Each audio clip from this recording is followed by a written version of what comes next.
Бүгүндөн тарта Жалал Абад шаарында жүргүнчүлөр үчүн кичи автобустардын акысы 15 сомго кымбаттады. Мындай чечим шаардык кеңештин кезексиз сессиясында кабыл алынган.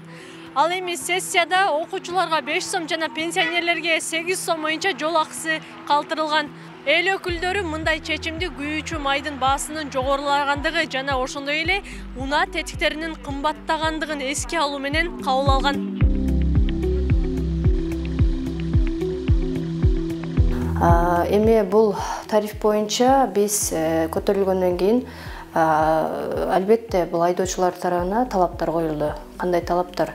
Биринчиден бул эпикровкаларын, айдоочулардын машинасынын ички жана сырткы келбеттери боюнча тазалыгы. Мындай чечимге айрым шаар тургундары нааразы. Кээ бирлери тариф көтөрүлгөндөн кабары жок болсо, дагы башкалар Жалал Абад шаарынын ичиндеги маршруттук каттамдардын узак эместигин айтып, көтөрүү зарылдыгы жок эле дешет. Бизге караганда 5 эсе, канча эсе Ош, мисалы үчүн 5 эсе чоң болсо керек Жалал Абадка караганда. Биздин шаарыбыздын өзү территориясы кичинекей эле. Ошол 10 сом менен деле маршруткалар болсо болмок. Бишкек менен салыштырып болбойт эле да. Хотя бы жок дегенде 12-13 көтөрсө болот эле, азыр бардыгы кыйналып турган маала. Эми азыр элдеги акча жок. Буларга да бензин кымбаттап атат. Туранын окуучуларга 5 сом кылдырган, 7-чи класстан баштап 10 сом деп койгон туура эмес булардыкы. Пейжик тагын ар бир окуучу пейжик кылып бериш кыйын да азыр. Учурда Жалал Абад шаарында 150дөн ашык кичи автобус жүргүнчүлөргө кызмат көрсөтүп келет. Айдоочулар баанын көтөрүлгөндүгүн кубаттайт.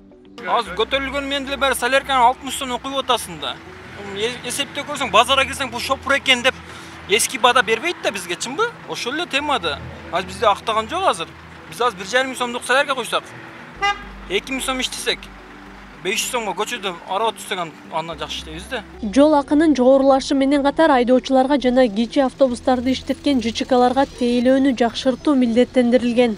Демек, жол кире көтөрүлгөндөн кийин алардын тейлөө сапаты дагы көтөрүлүш керек. Буну бир эле жергиликтүү бийлик же болбосо депутаттар талап кылбастан, буну эл да талап кылыш керек. Мисалы, биз айрым учурларда көргөн жерде калып кетет да, айтпайбыз, дебейбиз, арыз жазбайбыз мындайча айтканда. Ошондой учурда азыр интернет деген нерсе жакшы өрчүгөн нерсе, социалдык тармактар деген нерсе бар. Эмне үчүн болбосун? Эмне үчүн тартып, мына окуучуда мондой кылып атат же болбосо мына убактысында келген жок деп коомчулук тергеп турса гана ошол кызматтын иши жүрүшөт да. Бул маселе Ош шаарында дагы каралып, жол акы 5 сомго кымбаттады. Ошондой эле коомдук каттамдардын кечкисин жүрүү убактысы 21:00 чейин белгиленди. Кечки саат 19:00дөн кийин түшкөн жүргүнчүлөр 20 сомдон төлөй тургандыгын шаардык кеңештин депутаттары колдоду. Ал эми муниципалдык каттамдагы автобус, троллейбустагы жол акысы 1 сомго кымбаттады. Анда ушул маршруттук каттамдын айдоочулары тарабынан ошол азыркы учурдагы күйүүчү майдын өскөндүгүнө, баасы көтөрүлгөндүгүнө жана ошондой эле тетиктердин баасы көтөрүлгөндүгүн жөө кылып, ошол тарифти көтөрүү боюнча суроо көтөрүшкөн. Аны менен биргеликте эле ошол баары көтөрүлгөндүгүнө байланыштуу айрым айдоочулар ошол линияга чыкпай койгондор дагы кезиккен. Жол киренин кымбатташы Бишкек шаарындагы кичи автобустардын айдоочуларынын нааразычылыгынан соң келип чыккан. Алгач жол акысы Бишкек шаарында дагы 5 сомго кымбаттап, кийин бул маселе Ош жана Жалал Абад шаарларында дагы көтөрүлө баштаган. Акылай Карабаева, Замирбек Тойчубаев, Регион.